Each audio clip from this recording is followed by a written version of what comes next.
Hi Bun Bun. Today we're reading Aladdin and the Magic Lamp from the Arabian Nights.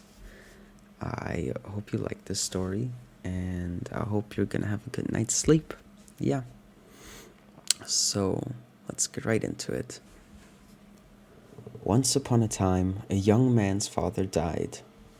Aladdin, as that was the young man's name, took his father's place in running the family store with his mother. One day, a stranger walked into the store. "I am your uncle," said the stranger to Aladdin. "I have come to see you." "But my father never spoke of a brother," said Aladdin. Aladdin's mother turned around. "My husband had no brother," said she to the stranger, narrowing her eyes. "I assure you it's true," said the stranger. "Years ago, your husband and I agreed that if something would happen to him, since I have been very fortunate in my life, I would help to bring the same good fortune to your family." The mother was interested. "What do you have in mind?" she said. "I know of a secret place that holds many riches," said the stranger. "I will take your son. With the wealth he will find there, you and he will be set for life." And so the mother agreed. The old man and the boy traveled for days throughout the desert. At last they came to a cave. "You must know that I learned a bit of magic in my life," said the old man to Aladdin. "Don't be surprised by anything you might see." They stepped inside the cave. Pitch black it was. The old man shook open his fist and a ball of light suddenly appeared, brightening the cave. Under the light, with one long finger, he drew the shape of a circle over the ground. He pulled from his pocket some red dust, threw it over the circle, and at the same time said some magic words. The earth trembled a little before them. The floor of the cave cracked open and the cracks grew wider and deeper. Then up from below the ground rose a giant white quartz crystal, and it filled the circle. "Do not be alarmed," said the magician. "Under this giant white crystal lies a treasure that is to be yours." He chanted a few magic words, and the giant crystal rose up several feet in the air, moved to the other side, and landed. Aladdin peered into the hole. He saw steps that led down the dark hole. "Fear nothing," said the magician to Aladdin, "but obey me. Go down, and at the foot of the steps, follow a long hall. You'll walk through a garden of fruit trees. You must touch nothing of them. Walk on till you come to a large flat stone, and on the stone will be a lighted lamp. Pour out the oil of the lamp and bring it to me. Now go." Aladdin slowly stepped down the stairs, through the garden of the fruit trees, and marvelous to behold, the trees held fruits that sparkled and shone. He could not help but reach out and touch one. Then, too late, he remembered what his uncle had said, but nothing terrible happened, so he figured he might as well put the fine jeweled fruit in his vest pocket. Then he plucked another, and another jewel fruit, till all his pockets were filled. Aladdin came to a large flat stone, and on it was a lighted lamp, just as his uncle had said. He poured out the oil and took it back to the opening of the cave. Aladdin called out, "Here I am, uncle." The magician called out in great hurry, "Give me the lamp." "Just as soon as I'm up," said Aladdin, wondering why the magician seemed in such a hurry. "No, give me the lamp now," cried the old man, reaching down his hand. For you to see, the only way the lamp could come out of the cave was as a gift from another person to another. The magician knew this, and he wanted to get the lamp from the boy as soon as he could, and then kill him. Aladdin felt a chill in the air. Something was wrong. Somehow he knew he must not give up that lamp. "Let me up first," said Aladdin. "Then will I give you the lamp." The magician was furious. He fell into a rage and barked out more magic words. The giant white quartz crystal rose up, hovered over the hole, and landed. All went dark below.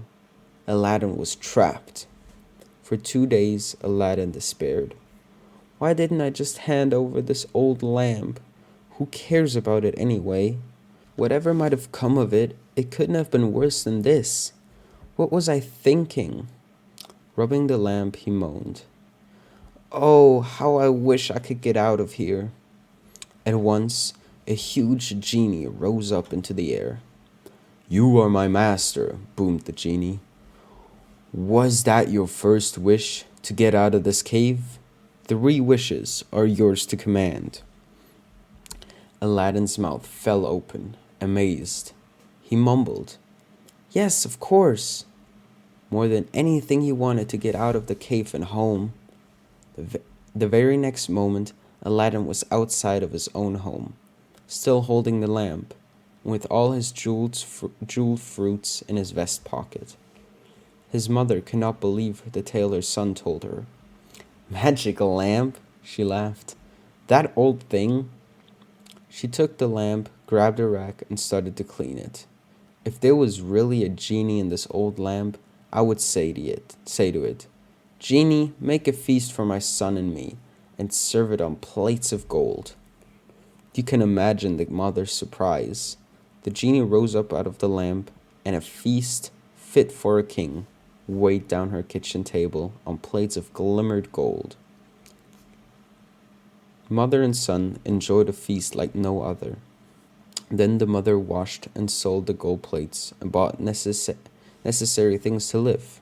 From then on, Aladdin and his mother lived well. One day, Aladdin thought to himself, Why think small? With jewel fruits, I could marry the princess and become the prince of this land. His mother laughed. You can't just go over to a palace with some fine gifts and expect to marry the princess. But Aladdin urged her to try. They wrapped some of the jewel fruits in silk cloths, and the mother went to the palace. The guards stopped her at once, but as she insisted that she had something very valuable for the Sultan, they let her in. Said the Sultan, What have you brought me in those silk rags? She showed him the jeweled fruits. The Sultan was impressed. But if your son is as worthy of my daughter as you say, he must bring me 40 golden trays of the same gems, carried in by servants. The mother went home and told her son the Sultan's demands. It's no problem, said Aladdin. Call for the genie and make her your second wish. And so his mother rubbed the lamp and made her second wish. Before long, she was at the step of the Sultan's palace, with 40 golden trays of the jeweled fruit, carried in by as many servants. The Sultan was pleased.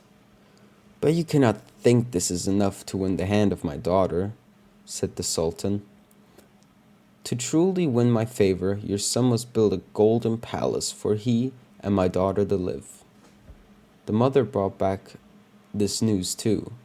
So for her third wish, the mother asked the genie to create a golden palace. The next morning, right outside the Sultan's bedroom, appeared a huge golden palace, gleaming in the sun.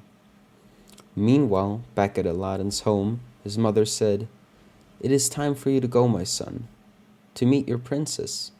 Her wishes spent, she gave him the lamp. The next morning, the Sultan called for his daughter. Look at this palace, he said, pointing out the window. This is the husband for you. What do you mean, father? Said his daughter. What do you know about this man? Have you ever met him? What is there to know? Said the Sultan. He can make a golden palace appear overnight. He's more powerful than my royal advisor, the vizier. Yesterday, your vizier was the most powerful man in the kingdom, said his daughter, and I was to marry him. Today, the stranger is the most powerful one, and I'm to marry him. What do you think matters to me? Who's the most powerful? It matters to me, said the Sultan. In a lower voice he said, Daughter, you're just excited to get such a fine husband. I can't believe this. The princess threw her arms up in despair, and she left. In her dressing room, the princess groaned. To Nadia, her lady in the waiting room, she said, "My father is too determined to marry me off, no matter what." "But, madam," said Nadia, "isn't this wonderful stranger an excellent match for you?" The princess sighed. She looked at her lady in the waiting room. "You don't know how lucky you are," she said. "I would rather live your life than be handed off in this way." "And I would rather live yours," said Nadia. The two of them stared at each other for a couple of moments. They were about the same height, with the same color hair, with the same scarves maidens like them wore. "Let's do it," they said, and the two of them changed clothes. Just then, Aladdin was riding to the Sultan's palace on a white horse, ready to meet his bride. The Sultan warmly greeted him. "Stay here in my palace until the preparations for your wedding are complete," he said. Aladdin couldn't meet the princess until the wedding day. He caught a glimpse of Nadia from a distance, covered in scarves, thinking she was the true princess. Aladdin, the Sultan, and everyone else in the palace waited with growing excitement for the wedding day, except for one person. The uncle magician who had left Aladdin trapped in the cave was also the Sultan's vizier. He had recognized Aladdin at once. He knew there could only be one reason the young man could present all this magic to the Sultan. Aladdin must have escaped from the cave, and with the lamp. "I will take my revenge," swore the vizier. "If anyone is to have the lamp, it is me." By his magic, he could tell where Aladdin had hidden the lamp. While Aladdin was sleeping, the vizier crept in and took it. In a quiet place, the vizier made his first wish. "Genie, do as I say. I want you to take Aladdin's palace to a faraway place in the desert that no one can find." What the vizier did not know was at that very moment Nadia was exploring Aladdin's palace, and there was something else that the vizier did not know. The genie, thought of vizier, had commanded to be taken away also, along with the palace. So the genie sent the vizier, the golden palace, and Nadia inside it, all together to a faraway place in the desert. The next morning the Sultan awoke and saw nothing outside his bedroom window, where Aladdin's palace had stood the day before. The next moment his servants rushed in, announcing that the princess had disappeared. Furious, he called for Aladdin. "What have you done?" he yelled in a rage. "Because of your magic tricks, I have lost my daughter. You must bring her back to me in 3 days, or it will cost you your head." Aladdin thought he would simply use a second wish, and the genie would bring back the princess and the castle too. But the magic lamp was gone. He looked everywhere. In despair, Aladdin could do nothing but to leave the Sultan's palace on the white horse he had rode in on. Sadly, he rode from town to town, but no one knew anything about a palace that had appeared overnight. Not to mention one with a princess inside. You may wonder, where was the true princess all this time? Dressed as a servant girl, she had crept out of the palace that very day. She had switched clothes with Nadia. Down to the marketplace she had gone, and there she met an aging merchant. The old merchant told her that he was tired of riding so many years from town to town, selling his potions and perfumes. The princess was dressed humbly, yet she still carried herself like royalty. She gained the confidence of the old merchant, and when she offered to ride his camel train for him and share what she earned, he was delighted. That is how our princess found herself, clopping through the desert, selling potions and perfumes from town to town. 2 days passed. Aladdin was no closer to finding his lost palace than he had been before he left the Sultan. Crouched in front of his tent, Aladdin held his head in his hands. "Why the sad face?" The princess was riding by, and she stopped her camel train. "Perhaps a potion will make you feel better." "No, thank you," said Aladdin. "The only thing that could help that could help is if I could bring back the princess and find my lost palace. You see, my palace vanished overnight to a place I not know where. The princess was probably inside of it. Oh, this is an impossible task. Maybe not, said the princess. In my travels, I heard of a palace in the desert that appeared out of nowhere, not long ago. Really? Said Aladdin. He looked up. Do you know where? I think so. I could take you there. If we left now, we could get there by the morning. I'm sorry. A little tired too. I'd be so grateful, said Aladdin. He had left all the jewel fruits with his mother, except one. This he offered to the camel rider as payment. Oh, keep it, said she with a wave of her hand. It's no trouble. Bring your horse to ride alongside my camel. Riding through the night, the two of them spoke of many things. Aladdin marveled at the young lady's easy manner and generous spirit. He somehow knew she could be trusted.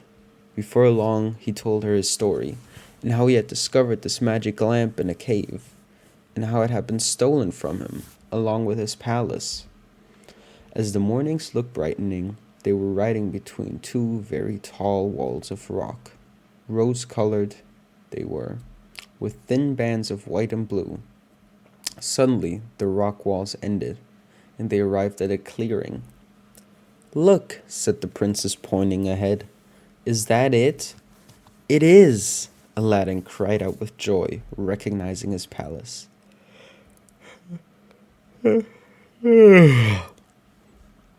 I hope the princess is still in there, he said. Though without my lamp, I have no way to get them both back in time. Just then, Nadia, who had been carried away along with the palace, as you no doubt remember, was looking out the window at the new guests.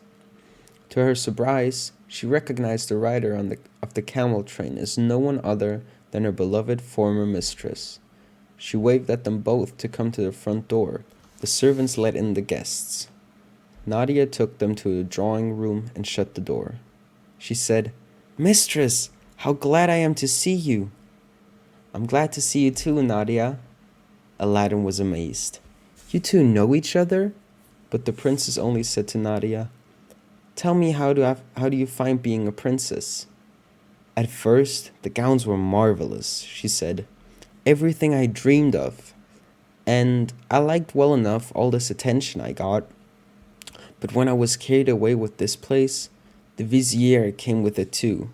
For the last 2 days, he has done nothing but fly about and rage and smash things. He locked me up in here. That's terrible, said the princess. There's more, said Nadia. He said with his lamp that tomorrow will return. He said with his lamp that tomorrow will return to the Sultan's land, and I will have to marry him. He said, with his lamp? Aladdin and the princess looked at each other. The princess turned to Nadia. Wait a minute. I have a plan. The princess gave Nadia one of her sleeping potions in her stock. She told Nadia that when the vizier returned that night, she must pour the sleeping potion into his wine. He would fall into sleep so deep that he would not be able to awaken by anyone. He would fall into a sleep so deep that he would not be awakened by any noise. There we go. That is what she did. When the wicked man was snoring, Nadia, the princess, and Aladdin searched everywhere for his magic lamp. Oh, God. Gosh darn it. I'm tired. At last, they found it. The lamp in his hands, Aladdin said, Now I can make a second wish. I'm going to wish for this castle and everyone in it to go back to the Sultan's kingdom, except for the vizier. Wait, said the princess. Leave me behind too. Aladdin urged her to come with him, but the princess would have none would have none of it. She liked too well the life of freedom that she led. Aladdin did not like it at all that she would be left behind with the vizier, but she assured him the vizier would not awaken for a couple of hours, and she would have plenty of time to get far away. So Aladdin rubbed the lamp and stated his wish to the genie.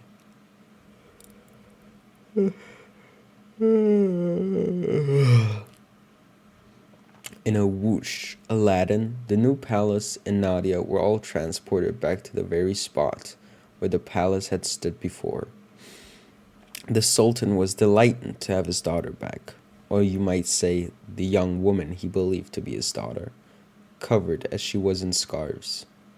"We will hold the wedding in 3 days," said the Sultan to Aladdin.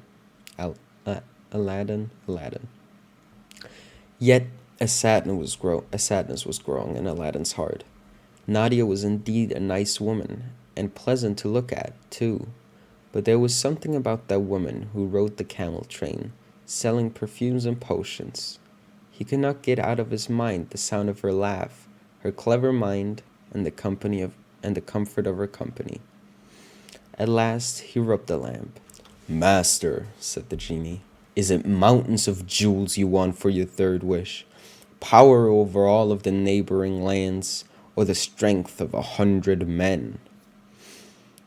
"None of that," said Aladdin. "I wish you to take me to the young woman I met, the camel rider, the seller of perfumes and potions."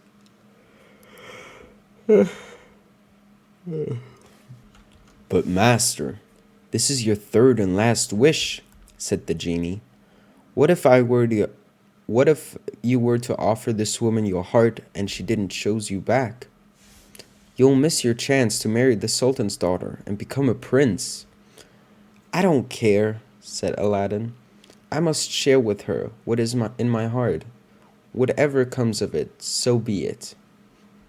So Aladdin made his third wish and was taken to the true princess. In her travels, she was not at all that far from the Sultan's land, as it turns out. Aladdin shared his true feelings to her, and she returned the same feelings. She told him her story, that she had been born a princess, but now was happier living as a traveling merchant. Aladdin said he wanted nothing better than to spend the rest of his days with her by his side. And so she agreed to marry, and together ride the camel train, selling potions and perfumes from town to town. Then, such surprising news!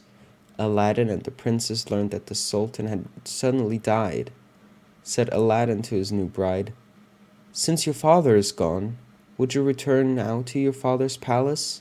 We could rule the kingdom together, side by side."